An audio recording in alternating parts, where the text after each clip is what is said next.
Hey friends, welcome to the fourth and final week of Steel Dance Flow.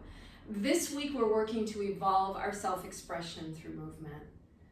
You know, when I first started working with this tool over 10 years ago, I was wowed by the diversity of it, the lineage of it, the fact that I'd never seen it in gyms, that I'd never seen people move with a piece of exercise equipment in three-dimensional patterns.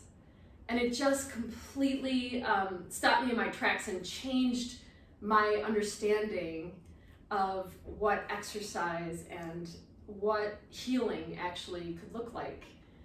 So it's been a big part of my life, and throughout the experiences of learning the techniques and all of these different movements and exercises, I found a great opportunity to integrate dance with this tool. I found a partner in this tool, and it really came from a very challenging place. So I started working with it as just a coach, not just a coach, as a coach. And I started working to build myself, my foundation, and my understanding of how to use this tool for many years before I even thought about using it to dance with. And the idea of bringing dance into it came from a place that was very heartbreaking, actually. It came from a place of what felt like total defeat. I was at a certification and I wasn't able to complete my certification because I was going through some health problems.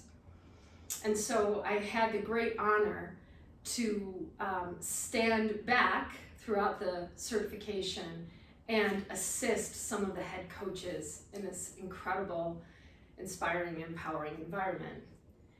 And in doing that, in being able to take that step back, that tough step back, because it was tough, but being able to do that and observe, that power of observation, to watch the interpretation of movement in so many different bodies who had different experiences, to be able to step back and feel myself as an assistant, actually, an assistant coach, to have that experience, to learn from the great coaches and mentors that I had during that time.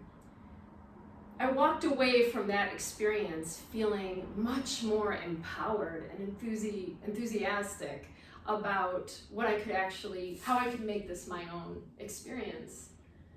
And so I at the time I had lived in Japan. I had come over to the States to certify, to renew a certification, and jumped back to the States, or to Japan, and had been listening to some tango music, and then had really made a very deep, profound connection to the club and dance, and specifically tango. I bring this story up because we're going through so much upheaval. We're going through a lot of self-reflection, and a time that we have to really take responsibility for our actions, and that's something that we've been talking about over the weeks. And so through the expression, I bring this up because also through the expression of my experience that was very painful and it felt like defeat, as I had said, came this beautiful, strong, empowering understanding of how I could be in the world with this tool, as a dancer, as an exercise coach, all in one. So the theme of this week is evolving through self-expression. And that, to me, is healing. I feel we're better equipped to be of service if we can turn in and experience and take responsibility for our own healing. And it often doesn't feel good, it doesn't look good, it's not a pretty package. It's hard to put yourself out there. It's hard to do things that are uncomfortable. But this is a way to express complete and total compassion and empathy for the world. So ask yourself, what can I release or let go of so that I can create a little more space to explore and to have this journey of self-expression through movement? Can I devote an hour of time playing around in a space instead of being on social media for an hour or Netflix for an hour? Because we need to, this is all about building our reserves, continuing to strengthen our reserves and our energy for stronger and bigger acts of change. It all helps. We get zapped. We're in a very challenging environment and society and culture right now. And I feel that we need to build these reserves in so many different ways so that we can be helpful. We can be of great service to our society. So ask those questions for yourself. What can I give up? What can I let go? What can I release in order to create a little more space to grow this part of me? Another question. Who, past, present, fictional, God, goddess, any of that. Who am I? Who or what do I identify with? And start to do a little research, get a little geeky there. Do a little research on your God, goddess, on your superhero, on your iconic figure or leader. Do the research and then play with that. Embody and then feel yourself in that space. And see how that plays out in your self-expression through your movement explorations. These are all great ways to learn a little bit more about who you are, who that true spirit is, who is willing and able to commit to better changes and transformation. So without any further ado, we're going to start our workout. This week's workout is going to involve 4 exercises, 4 rounds at 1 minute apiece. So here we go. The first exercise is a curtsy squat with a club press and a Battement kick. So my right hand is in the center of the club, left hand is just below. I'm going to step out, shoulders down, step out with my right foot, left knee behind the right, and I'm going to square my hips off. As I squat down, I'm going to extend the arms. Okay, my back foot is, the back ball of the foot is on the floor, and the heel is popped. So I'm down here, and I come up. One more time. So what happens is, I step out with the right, left foot behind, I drop down, I extend. I come up. From here, I'm gonna kick up and then drop down. I'll do that again. I'll take it down, I'll come up, and I'll kick. Down, kick. And we're gonna do that, so we'll do a minute on the right side only, and then a minute on the left. When you move to the left side, left hand is on top, right hand is at the bottom. Key points of this exercise.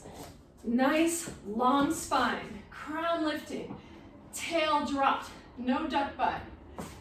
I want the chest proud, chin back slightly, shoulders plugged in and down. Those are your key points. Good luck. The second exercise is your Coccycx squat. So right hand is on top, left hand is at the bottom, feet are wide. From here, shoulders down, crown lifting. My toes point towards the front of my space. And I'm going to take my hips back and extend the club out in front. Now I'm going to take my left toes up, if that's available to you, and then come up.